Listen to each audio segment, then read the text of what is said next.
Amen. We see in Matthew chapter 24. We've been going through the passages of the Bible in the New Testament, I should say, that deal with Bible prophecy. And so that's where we are again, looking at Bible prophecy in the New Testament. And I think I'm not exactly in the middle there. Can you kind of just, yeah, there we go. Yeah, that's better.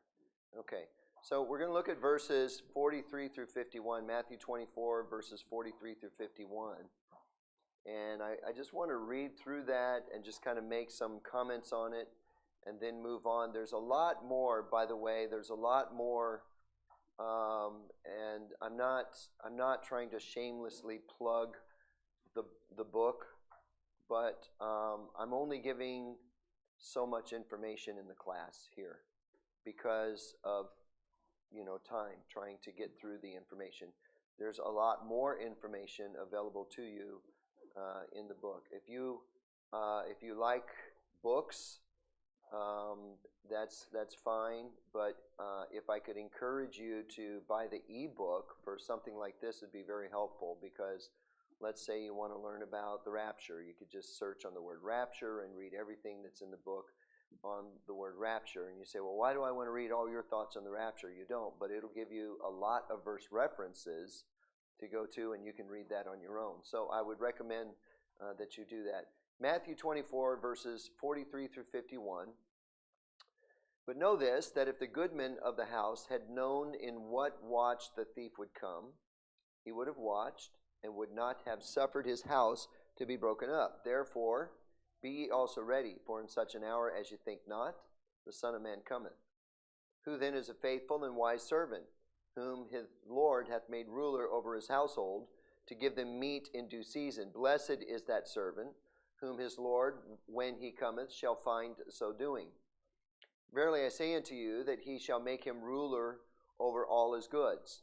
But and if that evil servant shall say in his heart, my Lord delayeth his coming, and shall begin to smite his fellow servants, and to eat and to drink with the drunken, the Lord of that servant shall come in a day when he looketh not for him, and in an hour that he is not aware of, and shall cut him asunder, and appoint him his portion with the hypocrites. There shall be weeping and gnashing of teeth. Now I want to point out that this section really makes two really strong points for us. The first is that there are those who know that the master is returning, and yet they will not be diligent about watching for it. This is a main message in Matthew 24, to watch, to be prepared for the Lord's coming. And then secondly, during the master's absence, there are those who will become violent toward the master's servants, living wicked lives, thinking that the master will not return soon. I really don't think that this requires a whole lot of exposition. I think it's pretty easily understandable. We're living in a day when a lot of people, there's probably people here this morning, or maybe people here later, that we're not really thinking about the fact that the Lord could come at any time. We're not concerned about that. The thought that Jesus could come any day is not on our minds, and we're not really diligently watching for it. And right now in the world, all over the world, God's people are suffering violence by those who could care less if the Lord's coming or not, to be honest with you. And that is just the way that we experience life on a daily basis. And we know that. And Jesus tells us this parable to illustrate that. Now, having said that, there are some that are aware or are looking for the Lord's coming, who will be prepared. And those, of course, according to the Scriptures, and we'll get more into this, will be rewarded. But I don't know if you noticed, but Jesus used this phrase, the gnashing of teeth. What is that? What does it mean to gnash your teeth? Yeah, teeth grinding. That's an interesting statement. It's used in the Bible primarily as a metaphor to describe extreme anguish, suffering, anger, or loss of hope, or extreme pain. You see that found in the scriptures in a number of ways. I'll give you some references, and you can look them up on your own. But you could look back in Matthew chapter 8 and verse 12, or Acts chapter 7 and verse 54, where you have a couple examples of that. It's frequently used. I don't remember how many times. I think it's used like 11 times, 9 or 11 times in the New Testament. And it suggests that there is a deep sense of agony, maybe anger in a sense, that's often directed at God. You see that in Acts chapter 7, verse 54, where Stephen is preaching, and the Bible says that they stopped their ears. They rushed upon him. They gnashed on him with their teeth. Meaning, they're angry, they're frustrated, they don't want to hear it. So the phrase itself in Matthew is, in my mind, it's very powerful imagery of the consequences of sin, of unbelief, rejection of the Lord. So it's a very powerful statement. When we get to Matthew 25, which is what we're going to do now, verses 1 through 13, we have a story, a parable, if you will, about 10 virgins, 10 wise virgins, 10 foolish virgins. And so who wants to read that? I need someone who will read verses 1 through 13. Go ahead. Matthew 25, verses 1 through 13. Then shall the kingdom of heaven be likened unto 10 virgins, which took their lamps and went forth to meet the bridegroom. And 5 of them were wise, and 5 were foolish. They that were foolish took their lamps, and took no oil with them. But the wise took oil in their vessels with their lamps. While the bridegroom tarried, they all slumbered and slept. At midnight there was a cry made, Behold, the bridegroom cometh. Go ye out to meet him. Then all those virgins arose and trimmed their lamps. And the foolish said unto the wise, Give us your oil, for our lamps are gone out. But the wise answered, saying, Not so, lest there be not enough for us and you. But go ye rather to them that sell, and buy for yourselves. And while they went to buy, the bridegroom came, and they that were ready went in with him to the marriage, and the door was shut. Afterward came also the other virgins, saying, Lord, Lord, open to us. But he answered and said, Verily I say unto you, I know you not. Watch therefore, for ye know neither the day nor the hour wherein the Son of Man cometh. As with any parable, the reason for the telling of the parable is crucial. You can take just about any parable and you can try to tear it down to every individual little part and phrase and word. And sometimes when you do that, you'll be in the middle of a parable and you'll see something and you'll say, well, I get the parable, I understand the big picture of this, but when I get down to this nice little phrase here, I don't see quite how that fits. Well, sometimes it's just there for the completion of the parable, and it's not necessarily necessary to find a meaning or a reason on every phrase that's in the parable. In this case, the thrust of the context is what? That Jesus wants his followers to be ready. That's his point. That's what he's trying to get them to understand. Remember that they asked him some questions. When, Lord? When will these things happen? What will be the sign of your coming? What will be the sign of the end of the world? These are the questions that they asked at the beginning of Matthew 24, and now he's answering these questions. He's not done talking. He's given us everything in Matthew 24, and now in Matthew 25, he's still teaching. And he gives this parable, and the whole point of it is they're concerned, they want to know, when is the kingdom coming? What's the sign of your coming and of the end of the world? This is what they want to know. Jesus has already told them sorry, you don't get to know. There are signs that you can see. There are things that are going to be happening, and you're going to see those things. And so you can know that it is coming soon, but you won't know when. Therefore, be ye also ready, for in such an hour as ye think not, the Son of Man cometh. This is the teaching of Matthew 24 and 25. To boil it down to very simple, King Jamesese set aside, let's put it in Brother Jimmy's. And it goes like this. I'm going to come, and I hope you're waiting for me. All right? I hope you're ready. So he tells this parable, and the background of the parable is a Jewish wedding ceremony. And I've done a little bit of extensive study on the Jewish wedding ceremony, and it's absolutely incredible, because the analogy to the Jewish wedding ceremony and the gospel and the coming of Christ and all of that is just fantastic. And I don't know how much of that I'll get into, but the wedding was the most celebrated occasion of Jesus' day in an individual's life, and it kind of still is when you think about it.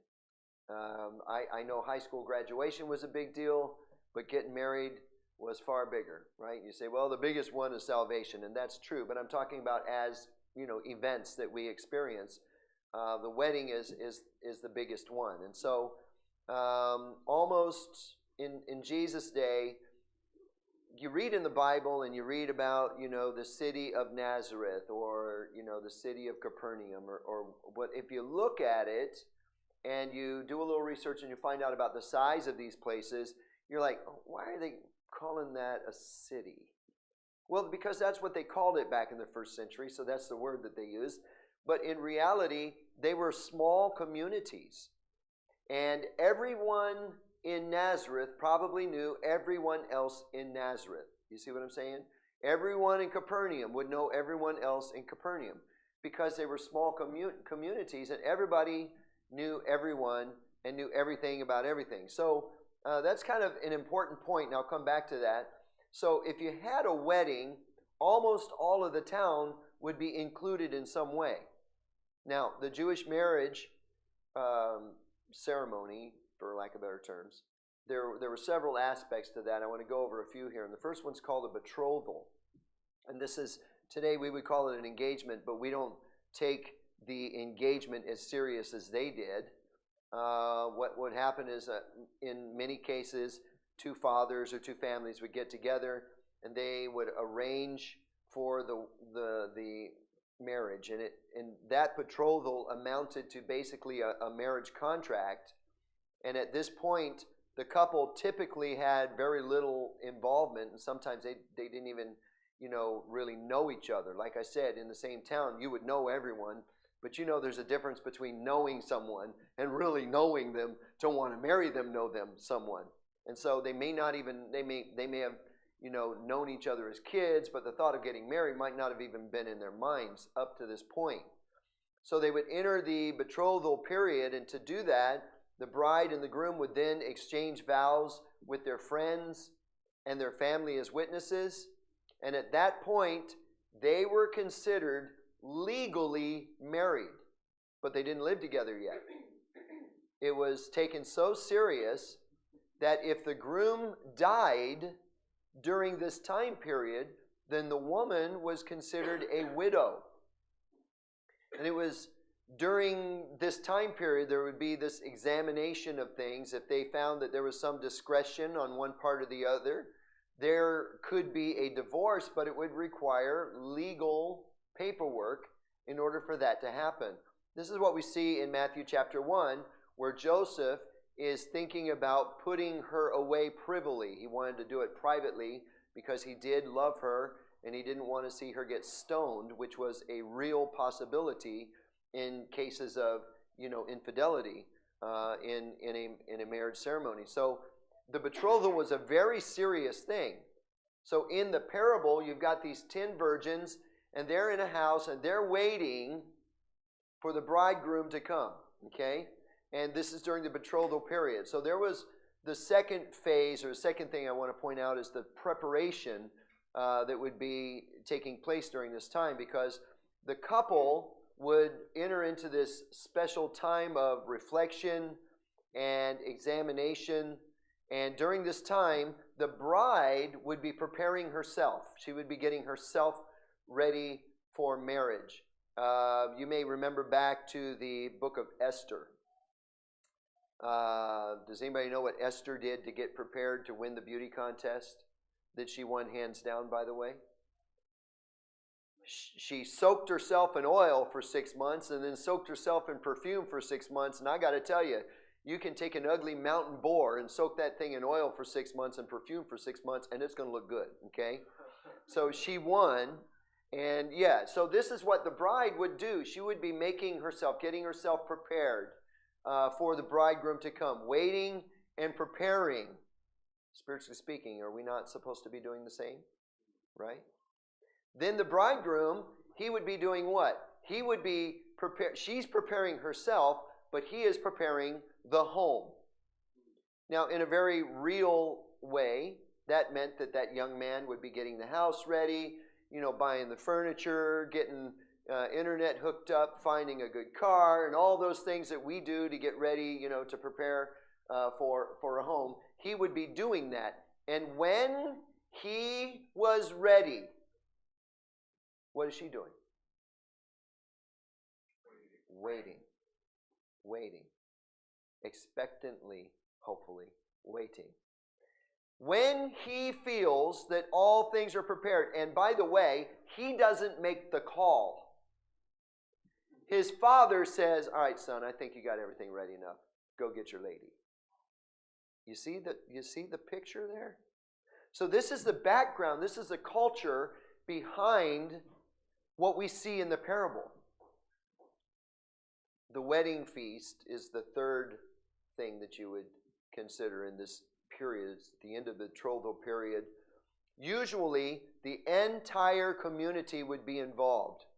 And it began when the groom, accompanied by the groomsmen, would go to the bride's house to claim his bride.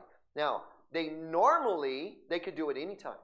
They could do it at 3 o'clock in the afternoon. They could do it at 10 o'clock a.m. They could do it anytime, but normally they did it at night. Why?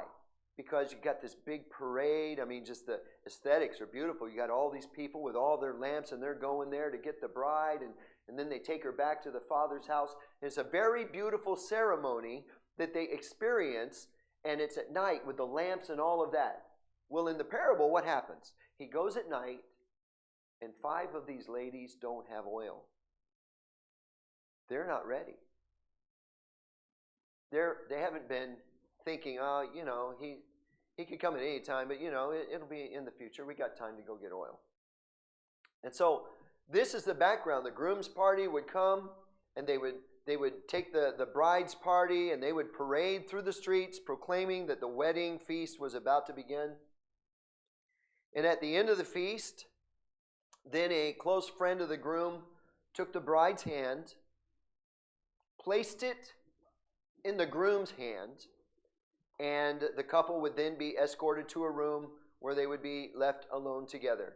Now, the basis of the description in verses 1 through 12 is evident that Christ is describing this type of wedding scene.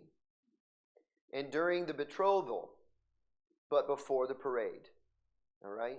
They're waiting, or they're supposed to be waiting. Remember the lessons Jesus is teaching them. Therefore be ye also ready, for in such an hour as ye think not, the Son of Man cometh. This is the point he's trying to drive home. There's been a lot of debate. You can read commentaries until you're out of eye strength on who are the virgins in the parable. But I think in light of the elements of the Jewish wedding at the time of Christ, the women of the parable correspond best to the function and the role of the bridesmaids. That's who they are. It describes a foolish action by 5 of the bridesmaids. They've got lamps, so they appear to be ready. They look like they're ready, but they got no oil. Now, maybe they thought that there was time. We got time. We'll go get some oil later. Maybe they thought the groom would come when maybe we won't even need the lamps. He could come anytime. He could come in the daytime too, so we wouldn't need any oil for our lamps. Who knows what they were thinking? The parable doesn't tell us because that's not the point. The point is that when the groom came, they were not prepared. That's the point. Can you imagine? We have a wedding. Let's say we have a wedding here. We've done that before. We have a wedding here, and the bridesmaid arrives to the church, but she's forgotten her dress. And she shows up, and she's still in her normal dress, and she's forgotten the dress. Now, ladies who have had, big weddings and that sort of thing, they can tell you, especially in American culture, the colors, all the colors. What colors for the wedding? The man's like, just choose some colors, okay? Let's get this thing over with. I just want my bride. But it's a big deal. The colors. A lot of them even think about what colors they're going to have for their wedding before they even have a man for the wedding, okay? It's a big deal. So here comes the bridesmaid. She shows up, and she doesn't have the dress that she's supposed to have, okay? She can't just be a part of the wedding now because she doesn't have the right colors. You see what I'm saying? This is the same sort of scenario we have here. So in Matthew 25, verses 6 through 10, the bridegroom arrives. All the bridesmaids are caught off guard. The ones with oil and the ones without are caught off guard. They didn't know he was coming at that very moment, but 5 were ready. 5 were not. He suddenly arrives, and he catches them sleeping. There's another indication we know it's definitely at night. They're sleeping. It's late. They've been waiting for a while now. And so now they're supposed to go. But 5 of these virgins don't have oil. So what do? They say to the 5 that do have oil, and they say, hey, give us some of your oil. And they're like, oh, no. We've got to have enough oil to make this trip to the Father's house ourselves. We can't be sharing oil with you. We're keeping our oil. And they tell them to do something. What do they tell them to do? Yeah, go to the oil store. Does that strike you as being a bit funny? Why? Oh, I'm getting 2 answers, and they're both good. We'll go with yours first.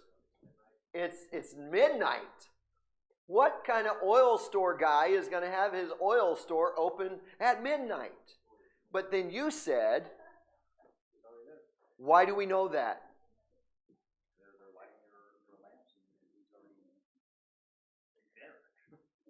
In small communities, everybody knew everybody. So there is a very good possibility that the guy that sells the oil is probably part of the wedding.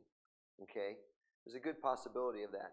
But it doesn't matter because they aren't ready, and that's the whole point. Most likely, the dealers would have been closed at this time of night, and he was probably not even in shop at this time of night. He's probably out there in a parade somewhere. Who knows? And so the whole point that Jesus is making is wrapped up in verse 13. I need another volunteer to read verse 13 again. Watch therefore, for you know neither the day nor the hour wherein the Son of Man cometh. When is Jesus coming? We don't know. So what is the point? Watch. That's the whole point. To be ready. Now, to be spiritually ready for the Lord's coming means to be in a right relationship with Him, to have nothing that you're going to need to apologize for when you see Him face to face. It means being right with God, to be putting it in our terms. Now, to be totally honest with you, a lot of people can be right with God and not thinking every moment of the day, wow, Jesus could come in the next 5 minutes. I better be ready. Jesus could come today. I better be ready. We don't normally think like that, but we can think, I need to be right with God. The 5 that had oil were asleep, just like the 5 without oil. They didn't realize He was coming at that moment. Jesus could come right now, boom. We'd all be gone. Hopefully, we would all be gone. If you're still left here, I don't know what you were thinking while I was preaching. Shame on you. But the rest of us are going to be going, and we're not expecting that. We say we are, but we're not really expecting it. You understand what I'm saying? Why? Because we're living life. We're going through things. So Jesus' point is, yes, chances are real good when the rapture happens, you won't be thinking about the rapture at that moment. But it's going to happen. And you need to be ready. Okay? So, what we have today is a mess in Christendom. Does everyone understand what I mean by Christendom? Christendom is everything that calls itself Christian. Now, as you know, not everything that calls itself Christian is necessarily Christian. If you don't believe that, go down to the local Christian bookstore and you're going to find all kinds of books in there that you would never want to spend money on, because you know that what it's teaching is just junk. When I first got saved, I was excited. Everything that said Christian, man, I wanted it. And I went to a yard sale, and somebody was selling an old book by Oral Roberts. Anybody know who Oral Roberts is? Yeah, he was one of those name it, claim it guys, one of the early guys on TV, the faith healing kind. And he was a mess. This guy said that he saw a 500-foot Jesus. Nobody else saw him, but he did. Anyway, faith healer, but yet he still builds a hospital. Yeah. Anyway, he wrote a book called The 7 Keys to the Kingdom. I thought, I need that. So I bought it. It took me about a week to figure out this thing is nothing. This thing is garbage. So I used it as a doorstop for the next year and a half because that was about all it was worth. Really, no joke. All right? Be ready, because in the midst of the day in which we live now, we're in a mess. And there are churches all around the world that are filled with professors who do not possess the indwelling of the Spirit of God. And the Bible says that if you don't have the Spirit, you're none of His. We have form without force. And that's the day that we live in. So if the rapture were to happen, chances are good in the average church worldwide, there will be those that are left sitting in their pews. Can you imagine? He said, I love you, Lord. Where did everybody go? What a sobering moment. Let's skip down to verses 31 through 46. Matthew 25, 31 through 46. And I need another volunteer to read that. Somebody who can read well and quickly. That's Ozzy put his hands down. Did you see that? Go ahead, Lane. 31 through 46. When the Son of Man shall come in his glory, and all the holy angels with him, then shall he sit upon the throne of his glory. And before him shall be gathered all nations, and he shall separate them one from another, as a shepherd divideth his sheep from the goats. And he shall set the sheep on his right hand, but the goats on the left. Then shall the king say unto them on his right hand, Come, ye blessed of my Father, inherit the kingdom prepared for you from the foundation of the world. For I was an hungered, and ye gave me meat. I was thirsty, and ye gave me drink. I was a stranger, and ye took me in. Naked, and ye clothed me. I was sick, and ye visited me. I was in prison, and ye came unto me. Then shall the righteous answer him, saying, Lord, when we saw thee and hungered, and fed thee, or thirsty, and gave thee drink? When saw we thee a stranger, and took thee in, or naked, and clothed thee? Or when saw we thee sick, or in prison, and came unto thee? And the king shall answer and say unto them, Verily I say unto you, inasmuch as ye have done it unto one of the least of these my brethren, ye have done it unto me.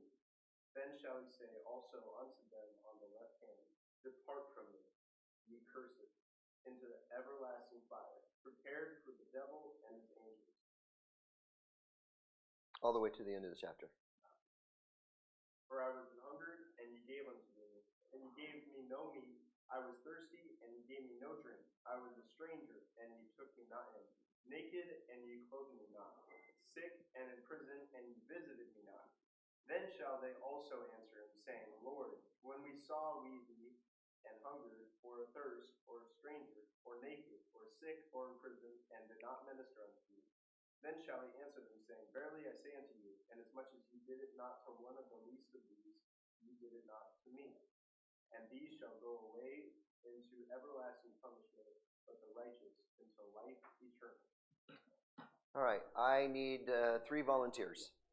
Okay, 1, 2, 3. You 3 come up here.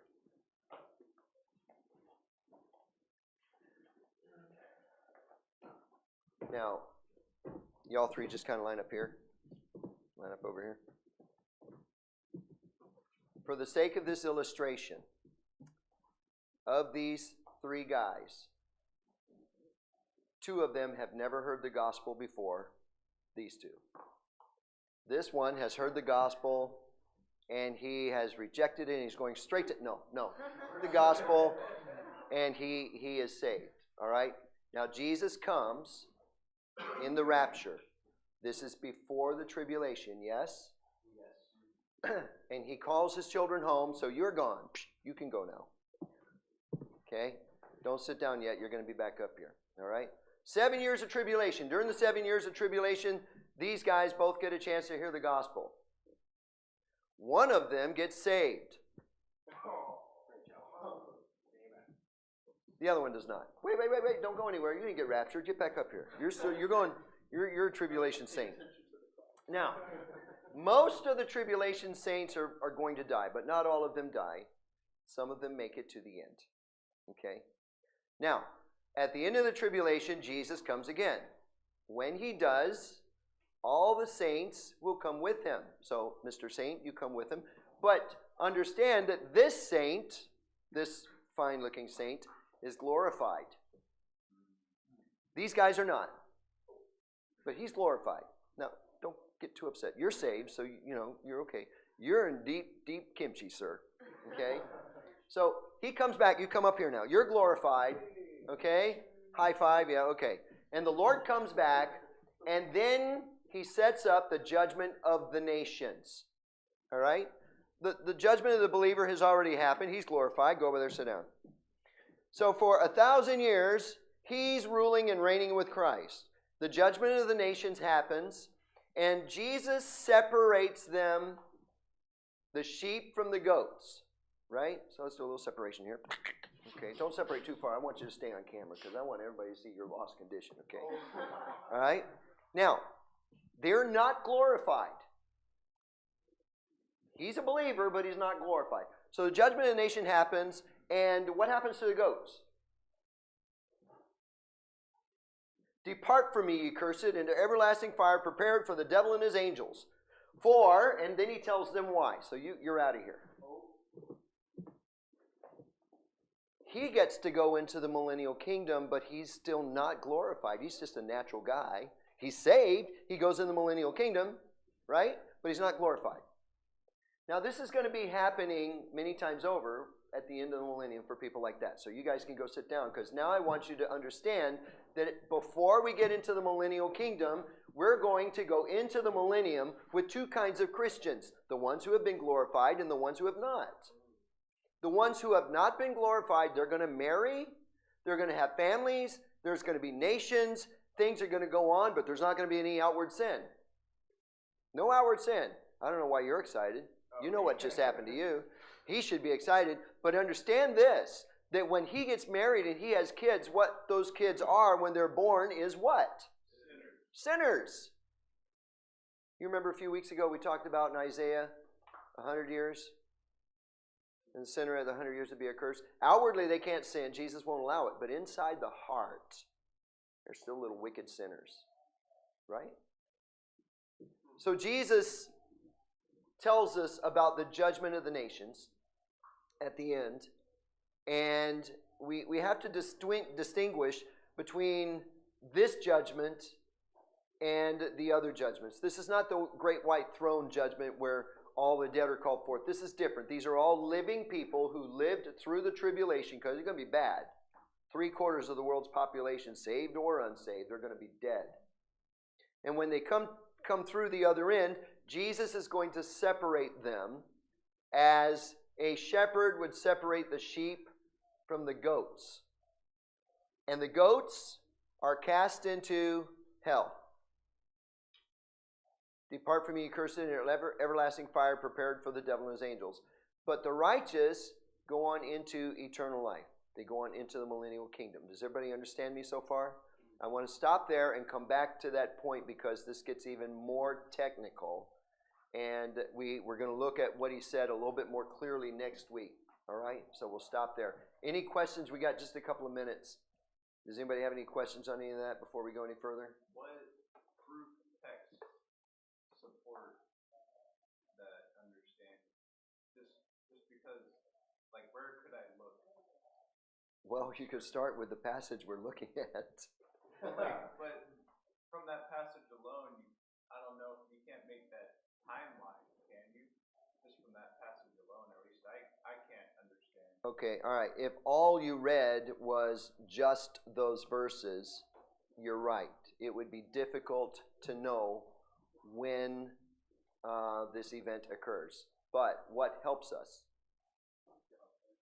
Context. And where do we go back to find the beginning of this context? Back to the beginning of chapter 24, where Jesus says, they're like, ooh, Lord, look at this temple. And what does he say? He says, oh, there's not going to be one stone left upon the other, right? They ponder this, and then they ask him these questions. Tell us, Lord. What are the questions? Who remembers without looking? What are the signs? When will it be? When shall these things be? What is the sign of thy coming? There's the question that we're dealing with here. And the end of the world, which we're also dealing with here. Okay?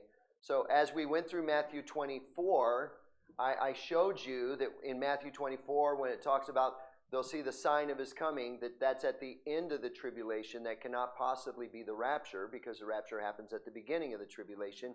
Why? Because we're not appointed unto wrath. Okay? So the rapture happens and the tribulation happens. This has to be the second coming. And it's certainly not after the millennium. So it has to be before the millennium. And it has to be after the tribulation. So it can't be anything else but the judgment of the nations, because it's very clearly a judgment. Okay? Does that help you? So it has to be the context. The context tells us everything. Okay? We have to keep the context in mind when we're studying the Bible, and especially prophecy. Where does that term come from? Well, just the fact that he judges the nations here, and I'm going to get some more into that next week, but the interesting thing about this is here, it says, he shall separate who? Okay, but look at the passage. There's a specific phraseology that's used there that's important for us. Okay, I got to put my glasses on just a second.